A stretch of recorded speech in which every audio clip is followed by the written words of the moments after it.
Welcome back to Next Gen Console Watch, our show following the latest gaming hardware. I'm Damon Hatfield. As always, I'm joined by Ryan McCaffrey, host of Podcast Unlocked, and Max Scoville, host of Podcast Beyond.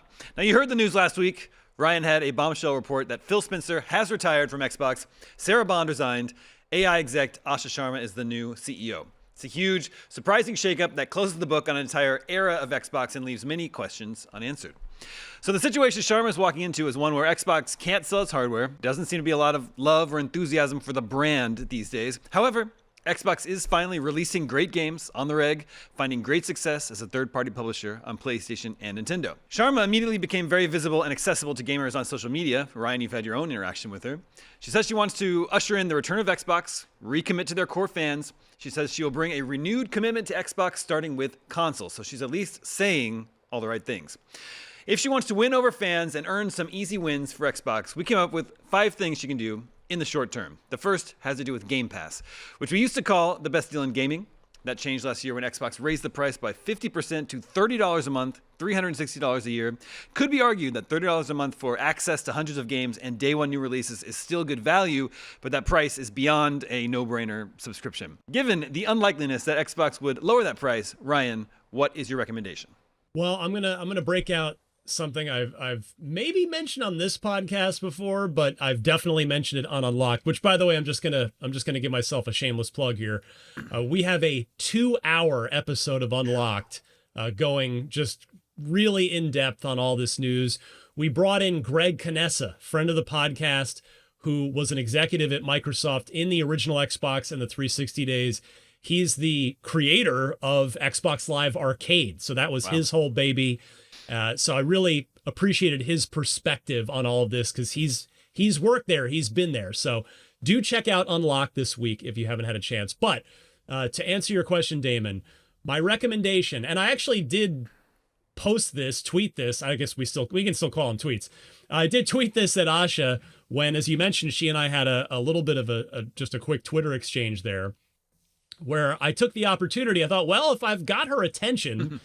I'm going to throw her an idea that I had originally mentioned on Unlocked back when the price went up for the third time in 3 years. And as you mentioned, Damon, it went up to $30 a month for Game Pass Ultimate. So there's the premium tier, which is the middle tier, for $15 a month.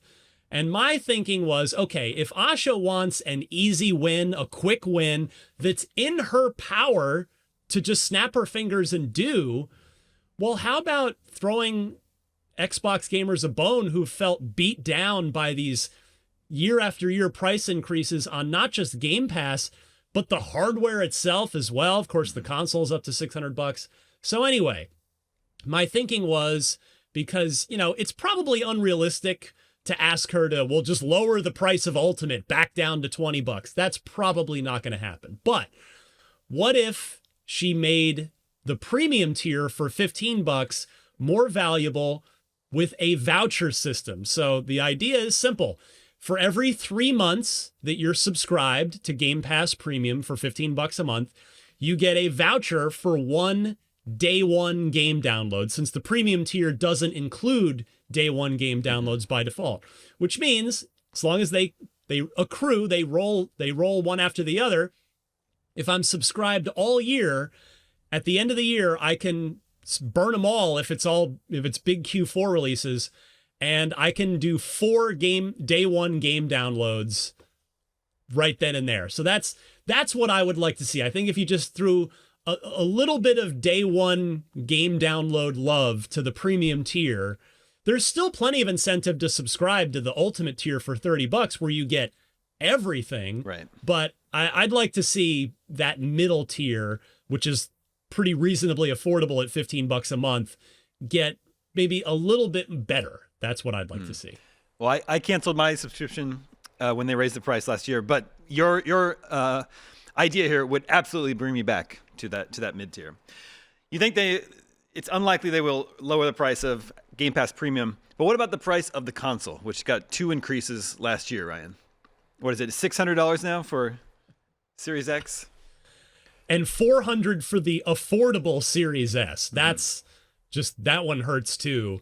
I know most viewers of this show are going to be Series X people, but Yeah, I know the economics of that are probably more complicated because we're in the RAM era now, and with the RAM crisis, and now the hard drive crisis as well, though that's affecting platter hard drives, not SSDs, and SSDs are what's in the Xbox. But yeah, I think if she's serious about focusing on console, as you said, Damon, from her quote from her initial memo to staff, they've got to eat it. They've got to eat the console price and just get that back to $500 at least, because we're 5+ years in here on this generation, and we're 20% more. It's 20% more expensive for a Series X now than it was on day one at launch. So yeah, I think she's, it used to be that the consoles would lose money and they would make it up by selling games, the razor blades model.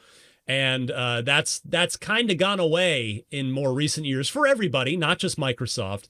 And so I think if she's serious about recommitting to hardware, a nice olive branch to customers, granted, a lot of us have already bought Series X's, but an olive branch to customers that have maybe not come back after, say, the 360 era, maybe, would be to get the price of that machine at least back down to $500 and down to $300 for the Series S. Mm-hmm. Ryan, to your point about if you can't lower the price, increasing the value, we don't see a lot of anymore, or at least not until sort of Black Friday rolls around, is just bundles. Yeah. Sure. I feel like if you got to keep the same price for the machine in the box, at the very least, maybe include a voucher for take your pick of a Microsoft Studios game that you can download.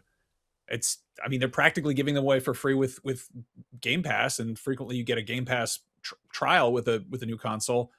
Why not kind of connect the dots there and just, free copy of Forza 5, Forza Horizon 5. Great. Or yeah, that's a really good idea. Call. This next idea involves PlayStation. We were saying that Xbox is finding great success publishing their games on PlayStation, Forza Horizon 5 for one example. But if all their games are available on PS5, it really makes one wonder, well, what is even the point? Why would I need an Xbox? Outside of Game Pass, which we were saying is not as good a value as it once was. So I think you should instate some kind of an official exclusivity period, Ryan, for first-party games, like a year or something, right? Just like announce that's their policy, right?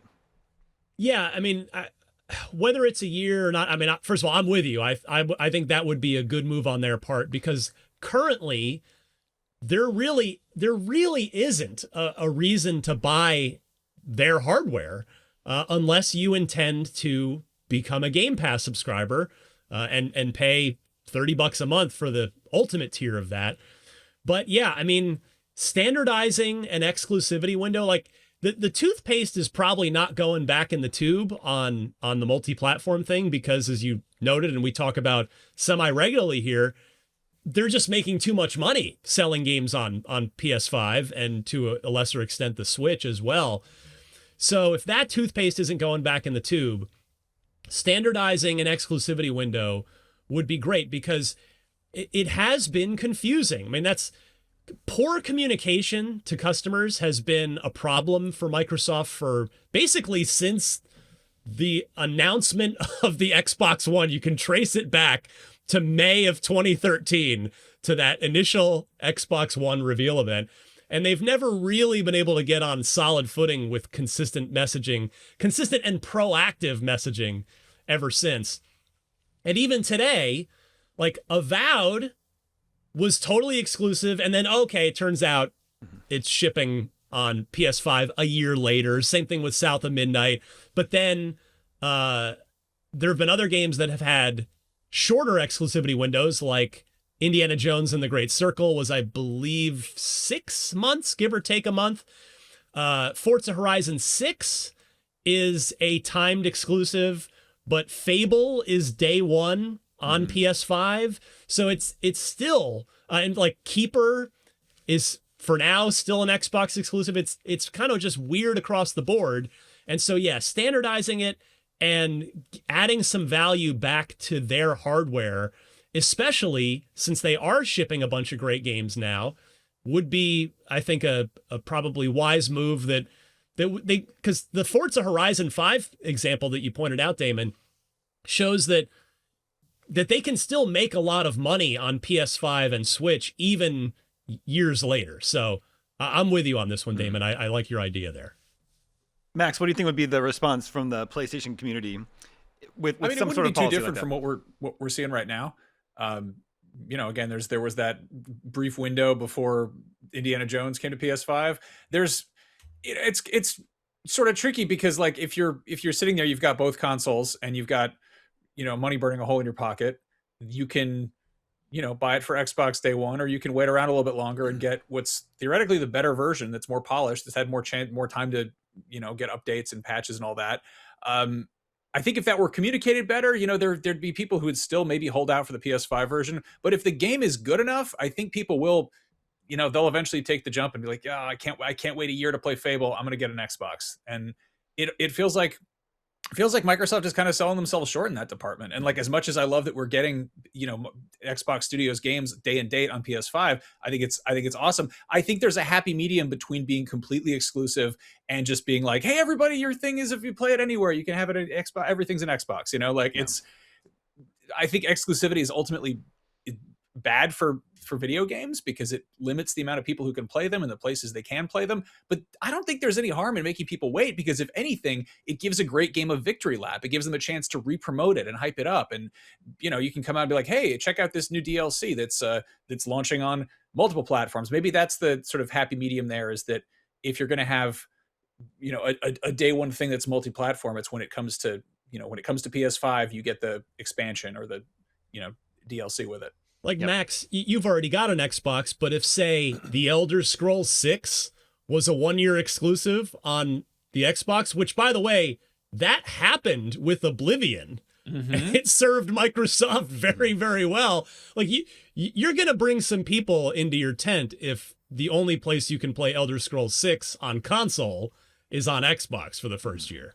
Yeah, I mean, it's they own some pretty big games, you know. They've got Elder Scrolls, they've got Fallout, they've got Call of Duty. I just, you know, honestly, like I would probably buy an Xbox for Forza Horizon 6, though I don't know how I would have played Forza Horizon 5 without an Xbox. So, yeah. Okay, Ryan, your fourth idea has to do with sort of opening up all their studios and to let them share their toys, right? Yeah, I mean, let's see, you know, they've oriented some of the studios towards individual franchises. So Playground is now starting to break out of that a little bit, where they have their second team and they have Fable in the works alongside Forza Horizon. But Turn 10, which is technically not dead, was exclusively Forza Motorsport. The Coalition, exclusively Gears of War, and what is now Halo Studios, exclusively Halo.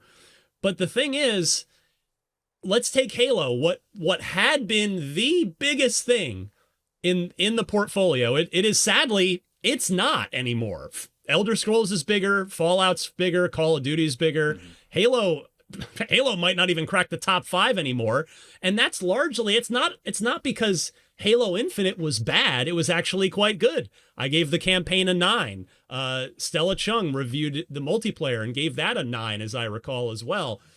But the thing about Halo, and the reason it's fallen so far off, is it just hasn't come out much. Like we got Halo 5 in 2015, and then in 2021 we got Halo Infinite, and now we've been waiting ever since with, okay, we're getting a remake of Halo 1, which seems like it's probably more to the benefit of PS5 gamers, and that's great because they've never had Halo before. But let's let some of the other studios, now that there's so much talent under the Microsoft umbrella, let id Software have a go at Halo.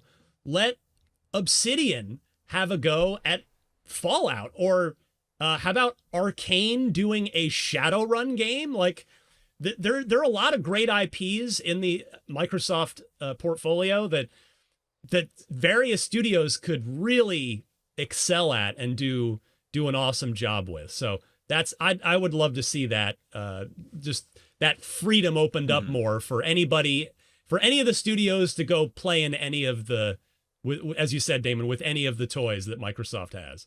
Yeah, because there are a lot of these franchises, even though they are beloved, just like Halo, like it's been so long since we got a new Fallout, and obviously Skyrim or Elder Scrolls 6 is taking forever. So if you could just sort of allow some of these other studios to work on this IP also, we'd see these games, or at least these franchises, more often. Yeah.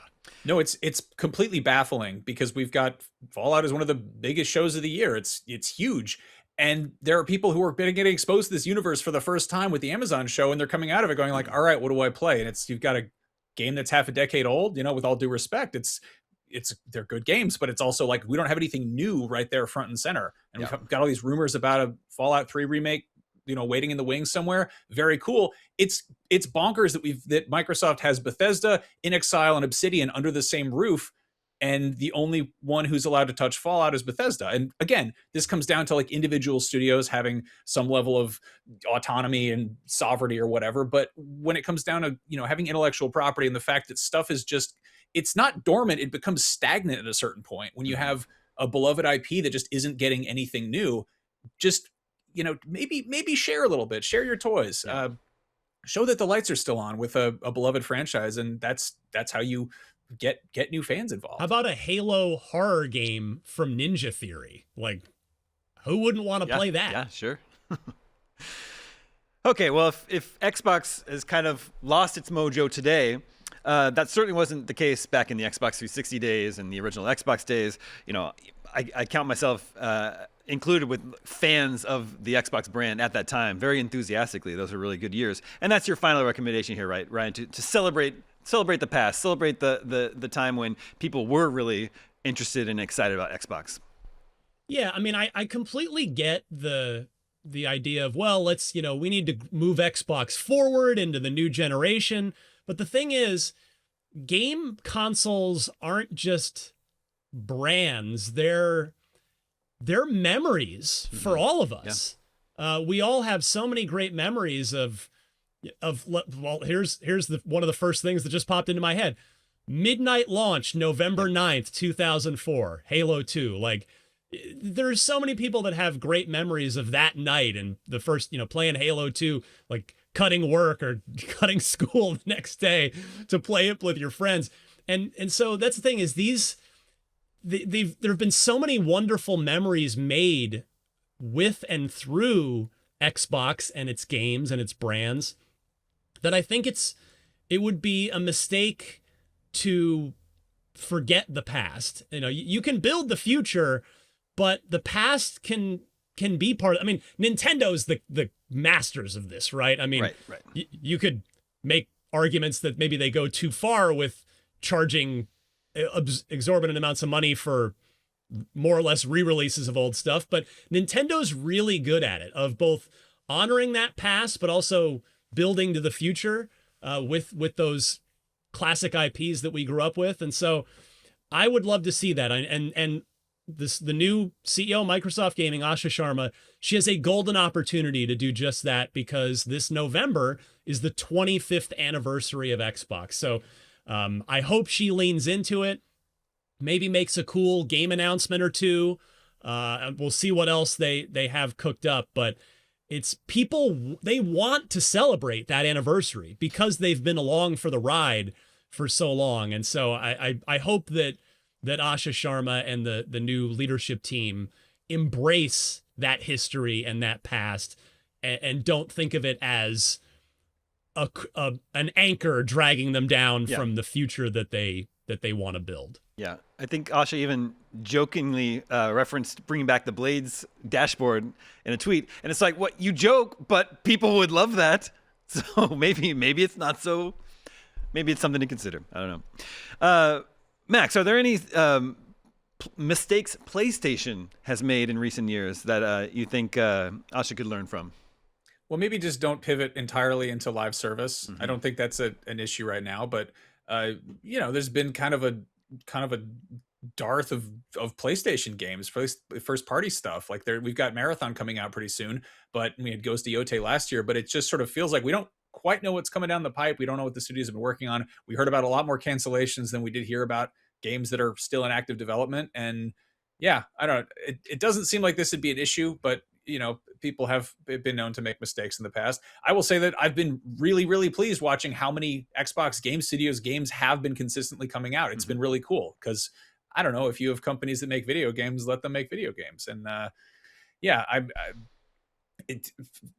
optimistically, no more studio closures, but don't close any studios if you can avoid it. That's just depressing. I mean, Max, what is the domino effect from that live service push? Like, Concord is the big public one, but Naughty Dog had the live service game, right? And Blue Point was one of them. Supposedly had, like, there's like it leaves a trail of destruction that's takes a long time to recover from, right? Yeah. I mean, I don't know what's going on with the Blue Point situation. I don't know what caused that exactly, but it seems completely nuts to me that Sony just axed a studio that made some of the best remakes of its beloved games. Yep. And just like moments earlier, they announced that there's a God of War remake in the works from the studio that gave us God of War, whereas Blue Point was working on a live service God of War, which is sort of, I don't know, maybe out of their wheelhouse. Yeah. And again, this I guess comes down to our previous point about letting studios share IP and figuring out where it makes sense and where it fits.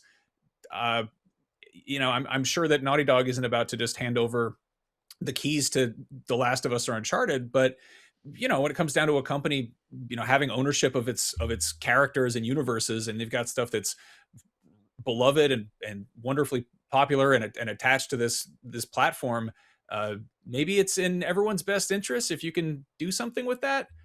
I don't know. I think we've got some great ideas here. Not that we know how to run companies ourselves, but yeah, again, we talk a lot about the consoles as machines, but they are also, they're sort of ecosystems for fan bases, and they are, like you said, they are memories. They are these things worth celebrating, and I think it's easy to lose sight of that when it's just a storefront or a platform or a box. Yeah. Well, it's early days for Asha Sharma as the new head of Xbox, but these are just a few ideas that we humbly submit as things that could be seen as easy wins with the Xbox community. We are already almost in March, and there are some big games coming out in March, and so that's why we want to know, what game are you most excited to play in March? Marathon, Crimson Desert, Slay the Spire 2, or Pokemon Pokopia? Make sure to vote at IGN.com the day this episode goes live. We'll share the results with you next episode, just like we can with our last poll. We wanted to know, where do you plan to play Resident Evil Requiem, which is out now by the time you're seeing this. Got a 9 out of 10 from IGN. Seems like it's just another banger from Capcom, who rarely misses these days. Anyway, over 52% of you said you will be playing on PlayStation 5. Resident Evil started on PlayStation. Do you think people still kind of think of it as mostly a PlayStation franchise? I think so, but it's also been, it's been cross-platform for so long, and it has, it started on PlayStation, but then we got, Code Veronica on Dreamcast, and RE4 debuted on GameCube. So yeah, that's true. Only 10% plan to play on Nintendo Switch 2, which apparently it actually runs well. It's actually looking good on Nintendo Switch 2, which is a miracle to me. Okay. Do you want to be the very best, like no one ever was? Streamline your journey to becoming a master trainer with Planet Pokemon. Choose your Pokemon, filter by type, ability, or game availability, then use the full team builder to assemble an unbeatable lineup. Plan out the optimal set of moves, items, and abilities. Play to your strengths by analyzing your team's resistances and vulnerabilities, or really maximize your Poke potential by digging into the stats of your EVs and IVs, and save multiple team builds for different strategies in different games. Plan your dream team today at planetpokemon.com. And that's our show. Thank you to both Max and Ryan. Thank you to everyone working behind the scenes to make this show possible. My name is Damon. We'll be back next week with more of the latest gaming hardware. We'll see you then.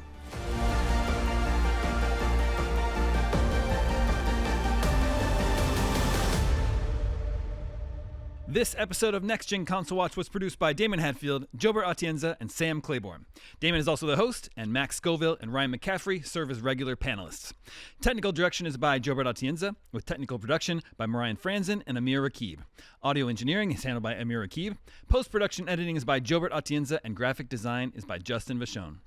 Next Gen Console Watch is an IGN production and part of the Geek Media Network.